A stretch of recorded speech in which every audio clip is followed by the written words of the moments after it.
Hello traders. तो चलिए शुरू करते हैं आज का हमारा मार्केट एनालिसिस वीडियो। कल बेसिकली होने वाली है मंथली एक्सपायरी। तो काफ़ी यहाँ पे इंटरेस्टिंग स्टेज के ऊपर बैंक निफ्टी आके खड़ा है। कल हमने अच्छी तरह से यहाँ पे एनालिसिस किया था कि क्या हो सकता है, और मार्केट ने यहाँ पे बहुत ही अच्छा रैली दिया है। इवन टेलीग्राम चैनल के ऊपर मैंने फ्री ऑफ कॉस्ट अपडेट कर दिया था जब मार्केट यहाँ पे समवेयर लाइक ट्रेड कर रहा था। तब हमने यहाँ पे कॉल में एंट्री भी ली थी। उसी वक्त हमने कुछ यहाँ पे एक्सपेक्ट किया था कि मार्केट ऑल टाइम हाई के लिए जा सकता है। डेफिनेटली काफ़ी अच्छा यहाँ पे बैंक निफ्टी ने मोमेंटम दिखाया। फिर एक रिट्रेसमेंट आई। क्यों आई? क्योंकि आप ये पैटर्न देख सकते हो, पैटर्न यहाँ पे फॉर्मेशन हो रहा था, लेकिन फाइनली जो क्लोजिंग मिली अच्छी खासी यहाँ पे मार्केट ने ऑल टाइम हाई के आसपास ही कर दी है। ओके, तो यहाँ से आगे क्या हो सकता है, कहाँ पे हमें ट्रेड लेना है, इसके बारे में हम आज इन डिटेल में डिस्कस करेंगे with some logic. Okay, video शुरू करने से पहले अगर आपको मेरी जो सीरीज़ है ये एनालिसिस की पसंद आती है, definitely make sure to like it, क्योंकि व्यूज़ आते हैं लेकिन लाइक्स नहीं आते हैं। आपको बेनिफिट अगर मिलता है, कुछ आपको चीज़ें समझती है इस वीडियो से, कुछ लर्निंग मिलता है, तो डेफिनेटली लाइक कीजिए, और कुछ नहीं समझ आता है तो कमेंट में मुझे पूछिए, I will be happy to help. Okay, तो चलिए शुरू करते हैं विद बैंक निफ्टी। देखिए, बैंक निफ्टी लाइक ये सॉर्ट ऑफ एक रेशन जोन था। मार्केट ने ऑलरेडी यहाँ पे ट्राई किया था, आज भी ट्राई किया, और बेसिकली आज यहाँ पे एंडिंग में ब्रेक करते हुए क्लोज कर दिया, राइट। तो अभी एक पैटर्न बना है। क्या है ये? बेसिकली एक वेज पैटर्न, जहाँ पे आपको एक टॉप पे रिजेक्शन मार्केट, ये रिजेक्शन है, रिजेक्शन रिजेक्शन, राइट। और यहाँ पे एक छोटा सा ब्रेकआउट अभी आज मार्केट ने बनाया। क्या ये ब्रेकआउट सस्टेन करेगा, फेल होगा, ये हम अभी डिसाइड नहीं करेंगे, ये कल मार्केट हमें बताएगा। उसके बेसिस पे हमें ट्रेड लिखना है, लेकिन हमें लॉजिक देखना है। अभी लॉजिक क्या हो सकता है? सबसे पहले देखिए, ये पैटर्न डेफिनेटली सेलिंग के लिए होता है। जो लोग मुझे काफ़ी टाइम से फॉलो कर रहे हैं, या फिर जो लोग को बेसिक टेक्निकल एनालिसिस आता है, वो भी यहाँ पे समझ जाएंगे कि ये जो पैटर्न है ये वेज होता है, इसको बोलते हैं राइजिंग वेज। आप चाहिए तो यहाँ पे गूगल पे सर्च कीजिए। ये नॉर्मली डाउन साइड ब्रेक होता है, या फिर अगर डाउन साइड ब्रेक होता है तो अच्छा खासा मूव कर लेता है। ओके, लेकिन मैंने आपको इसके पहले भी बहुत बार वीडियोज में बोला है, पैटर्न जो टेक्निकल पैटर्न्स होते हैं वो अपनी जगह है, और मार्केट का सेंटिमेंट, मार्केट का जो मोमेंटम है वो अपनी जगह है। तो आपको प्रायोरिटी हमेशा सेंटिमेंट और प्रायोरिटी को देना है, और उसके बाद उसके फेवर में पैटर्न ढूंढना है। लोगों की नॉर्मली बहुत गलती होती है, या फिर लोग जो ट्रेनिंग करते हैं कहीं से, और फिर मुझे पूछते हैं कि नहीं हमने प्राइक्शन सीखा है, वो वर्कआउट नहीं करता है। सी डेफिनेटली प्राइक्शन वर्कआउट करता है, लेकिन कब, जैसे मैंने बोला, यूज़ करना है वो समझना भी यहाँ पे इंपॉर्टेंट है। ओके, अभी यहाँ पे अगर आप देखते हो मार्केट यहाँ पे अच्छी खासी बाइंग मोमेंटम में चल रहा है, अपर साइड क्लोजिंग दी है, तो कल का ओपनिंग यहाँ पे सबसे इंपॉर्टेंट रहेगा। अभी ये ट्रेंड लाइन जो है इनको मैं निकाल देता हूँ ताकि जरा स्ट्रक्चर थोड़ा और क्लियरली दिखे, और इसको थोड़ा मैं जूम कर लेता हूँ। स्ट्रक्चर हमेशा याद रखिए, क्योंकि वही हमें देखना आगे जाके करना क्या है, लेकिन फिलहाल के लिए थोड़ा मैंने चार्ट जूम करके रखा है। ओके, सबसे फर्स्ट, मार्केट अगर फ्लैट खुलता है और इसी जोन के आसपास ट्रेड करता है, that will be the one of the best scenario. क्यों? क्योंकि उसके बाद अगर आफ्टरनून के आसपास मार्केट अगर अपर साइड ब्रेक करता है, तो ये बहुत अच्छी यहाँ पे रैली दे सकता है on the higher side. 48,500 could be the minimum target अगर ये अपर साइड निकलता है तो। ओके, दूसरा, अगर मार्केट एक बड़ा गैप डाउन खुलता है, या फिर छोटा गैप डाउन खुलता है, या फिर खुलते थोड़ा नीचे आता है, उस केस में भी हमें ये देखना है 48,180 का जो लेवल है, इस जोन के आसपास अगर मार्केट सपोर्ट लेता है, फिर भी ये बाइंग साइड जा सकता है। लेकिन अगर डायरेक्टली अपर साइड जाएगा इस तरह से, तो कितना जाएगा, कितने स्पीड से जाएगा, उसके ऊपर थोड़ा डाउट रहेगा। लेकिन अगर यहीं पे ऐसा साइडवेज जाता है, तो डेफिनेटली इस लेवल को मार्केट होल्ड कर रहा है, क्योंकि ये था ब्रेकआउट लेवल। ब्रेकआउट किया, सपोर्ट लेते हुए मार्केट अभी सस्टेन कर रहा है, और फिर उसके हिसाब से कंटिन्यूएशन अगर आता है, तो वो ब्रेकआउट नॉर्मली एक फास्ट ब्रेकआउट होगा, जो हमें आफ्टरनून के आसपास मिल सकता है। उस केस में एक अच्छा 0-0 ट्रेड भी यहाँ पे बन सकता है।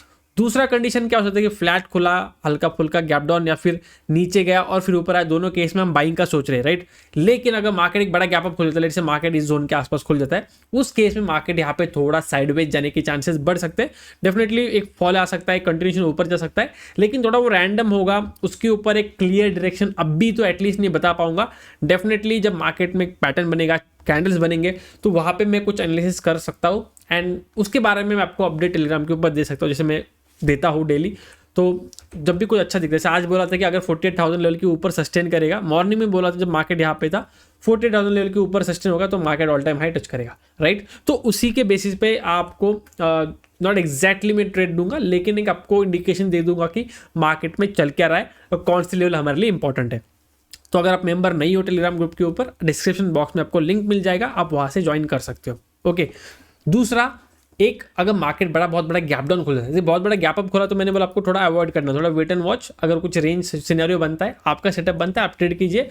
मोस्टली उस टाइम पे एक अच्छा ट्रेड मिलने के चांसेस बहुत कम रहेंगे। ओके, दूसरा आपको क्या देखना है कि अगर मार्केट बहुत बड़ा गैप डाउन खुलता है या फिर खुलते बहुत डायरेक्टली नीचे आ जाता है, उस केस में आपको डायरेक्टली सेल नहीं करना है। देखिए मार्केट में एक गैप डाउन खुला, एक सरप्राइज मूव आया, पैनिक हुआ, सब अपनी जगह है, मार्केट पॉजिटिव सेंटीमेंट में वो अपनी जगह है। तो आपको डायरेक्टली फ्लो में लाइक फोमो होते हुए फ्लो में एंटर करने की जो एक ये होती है आदत या फिर जो गलती होती है वो आपको करना नहीं है। आपको यहाँ पे थोड़ा सा वेट करना है।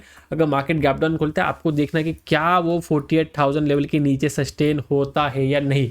अगर वो नहीं होता है तो मार्केट फिर भी बाइंग मोमेंटम है, फिर भरे वो यहाँ पे टाइम पास करके इस तरह से क्लोज कर दे, that is different scenario. May be buying का अच्छा ट्रेड ना मिले, लेकिन वो डेफिनेटली सेलिंग का मार्केट नहीं है। आप पुट बाई करके लॉस मत कीजिए, कल एक्सपायरी होगी, बहुत जल्दी से यहाँ पे प्रीमियम डिकेज होते हैं। ओके तो आपको देखना है कि क्या मार्केट 40,000 के नीचे सस्टेन होता है। अगर होता है उसी केस में एक सेलिंग देखने मिल सकती है, जिसको हम प्रॉफिट बुकिंग भी बोल सकते हैं, क्योंकि अच्छा खासा इस महीने में मार्केट ऊपर आ चुका है। तो डेफिनेटली एक प्रॉफिट बुकिंग के लिए भी मार्केट यहाँ पे आते हुए हमें दिख सकता है, लेकिन उसके लिए मार्केट को प्रूफ करने दीजिए। और ये आपका प्लान बी रखिए। प्लान ये आपका बाइंग का होगा, जो मैंने सारे आपको सिनेरियोज बोले हैं जहाँ पे सपोर्ट मिल सकता है या फिर कुछ रेंज फॉर्म हो सकती है। ये सारे सिनेरियो आपके प्लान 1 में आएंगे, जिसको आपको प्रायोरिटी टॉप पे रखनी है और सेलिंग के लिए आपको प्रायोरिटी सेकंड रखनी है। अगर मार्केट नीचे आता है वो प्रूफ करेगा और उसके बाद वो चीज़ें होगी, तो डेफिनेटली उसके लिए आपको काफ़ी अच्छा टाइम देगा मार्केट। ऐसा नहीं होगा कि आपने पलक झपका ये मार्केट 1,500-2 हज़ार पॉइंट नीचे, ऐसा नहीं होगा। वो हो सकता है क्योंकि कुछ बड़ी न्यूज़ आई तो, जो कि अभी फिलहाल तो हमें नहीं दिख रही है। तो डेफिनेटली कल जब मार्केट ओपन होगा उसके बेसिस पे हम इजीली डिसाइड कर सकते हैं। अभी दूसरी बात अगर हम करेंगे निफ्टी की, देखिए निफ्टी एक अच्छी खासी यहाँ पे ट्रेंड लाइन मेंटेन करती है, अपर साइड चल रहा है। अपर साइड से भी एक हल्का फुल्का यहाँ पे ट्रेंड लाइन है, सॉर्ट ऑफ ये भी एक चैनल पैटर्न है। इसका भी अगर आप टेक्निकल एनालिसिस के साथ देखोगे तो इसका जब ब्रेकडाउन आएगा तो बहुत अच्छा यहाँ पे फॉल होने के चांसेस होते हैं। लेकिन आज निफ्टी ने क्या किया है, निफ्टी ने ये जो रेजिस्टेंस जोन था इसको रिस्पेक्ट किया और फिर ट्रेंड लाइन का सपोर्ट लेते हुए इसने ब्रेकआउट कर दिया। अभी इसका नेक्स्ट मूव क्या हो सकता है, वेरी सिंपल। इसके लिए आपको ईजी एनालिसिस करना है। ये था ब्रेकआउट, ऊपर गया, ये होगा रीटेस्ट, ट्रेंड लाइन का सपोर्ट, और ये जो आपका जो पहला रेजिस्टेंस था, रेजिस्टेंस अभी ब्रेकआउट होने के बाद ये एक्ट करेगा सपोर्ट। फिर यहाँ से मार्केट अपर साइड जा सकता है। कितना ऊपर जाएगा नो वन नोस, क्यों? क्योंकि अपर साइड एक राउंड फिगर बहुत दूर आ जाएगी। दूसरा ऑल टाइम हाई के आसपास है, तो इसे अंदाज लगाना थोड़ा मुश्किल है। तो सिंपल वहाँ पे ट्रेलिंग बेसिस पे आपको ट्रेड में बने रहना है। जितना टाइम प्राइस आपके साथ में आपको ट्रेल करते हुए पॉजिटिव साइड में ट्रेड होल्ड करना है। ओके क्योंकि ये और 100 पॉइंट जाएगा, 200 पॉइंट जाएगा या फिर 50 पॉइंट 25 पॉइंट जाएगा, वो कोई नहीं बता पाएगा। सिंपल। दूसरा, अगर मार्केट यहाँ से नीचे आता है तो सेल नहीं करना है। क्यों? पॉजिटिव सेंटीमेंट में फर्स्ट सेलिंग ट्रैप हो सकता है, मार्केट फिर से ऊपर जा सकता है। सिंपल इसका हमने बहुत टाइम पहले एग्जांपल भी देखा था, निफ्टी में था, बैंक निफ्टी में था, दोनों जगह हमने देखा है। तो यहाँ पे भी सेम चीज़ फॉलो करनी है। फर्स्ट टाइम नीचे आएगा, सेल नहीं करना है, एक्चुअली आपका बाइंग जोन है। सेकेंड, ये सबसे रिस्की बाइंग जोन है क्योंकि यहाँ से भी सपोर्ट लेगा तो भी मार्केट थोड़ा अपर साइड जा सकता है। कितना मूव करेगा, मोमेंटम कितना रहेगा, इस पॉइंट पे थोड़ा डाउटफुल है बताना। जैसे कि इस पॉइंट पे अगर मार्केट नीचे आता है, लेट से फ्लैट खुलता है और यहाँ तक आता है, तो यहाँ से अगर बाउंस करेगा तो मोमेंटम फास्ट होने के चांसेस ज़्यादा है। जैसे ये ब्रेकआउट करेगा मोमेंटम पकड़ सकता है।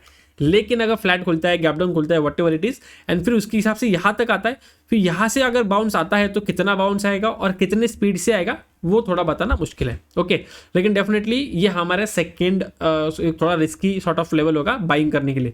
यहाँ तक अगर आता है तो सिंपल वेट कीजिए क्या मार्केट इसके नीचे निकलता है। अगर मार्केट इसके नीचे निकलता है, कुछ टाइम यहाँ पे होल्ड करते हुए अगर निकलता है तो यहाँ से अच्छी खासी सेलिंग आती है, गैप फिल हो सकता है। उसके बाद और मार्केट नीचे फॉल होते हुए ये जो रिसेंटली ये जो सपोर्ट जोन्स है राइट, यहाँ तक निफ्टी फिर सेकेंड टारगेट के लिए गिर सकता है। लेकिन जैसे मैंने बोला, सेलिंग हमारा प्लान बी होगा, बाइंग हमारा प्लान ए होगा, और आपको बाइंग ही करनी है तो कल बैंक निफ्टी पे ज़्यादा फोकस रखिए, क्योंकि बैंक निफ्टी मोमेंटम आ सकता है। डेफिनेटली निफ्टी भी दिखा सकता है, लेकिन मेरा फेवरेट मोस्टली बैंक निफ्टी है, मैं उसी में ट्रेड करता हूँ। तो आप उसी को एक करंट सिनेरियो के हिसाब से बैंक निफ्टी काफ़ी अच्छा दिख रहा है, सिंपल एज दैट। ओके तो चीज़ों को सिंपल रखिए, लेवल्स को फॉलो कीजिए। अगर आपको कन्फ्यूजन होता है मार्केट में, मेरे टेलीग्राम चैनल को ज्वाइन कीजिए। अगर मुझे कुछ दिखता है, अगर मेरा कुछ व्यू बनता है, नॉट नेसेसरी मैं 100 टाइम्स वहाँ पे करेक्ट रहूँगा, लेकिन एटलीस्ट आपको आइडिया आ जाएगा कि मैं क्या देख रहा हूँ, क्या उसके पीछे लॉजिक है, तो वो आप समझने की कोशिश कर सकते हो। और यहाँ पे ये जो लॉजिक मैं बता रहा हूँ उसको अगर आप कोरिलेट करोगे तो साथ ही साथ उसके साथ आप सीख भी सकते हो। ओके आज के लिए बस इतना ही, मिलते हैं नेक्स्ट वीडियो में। Till then good bye, thank you so much for watching.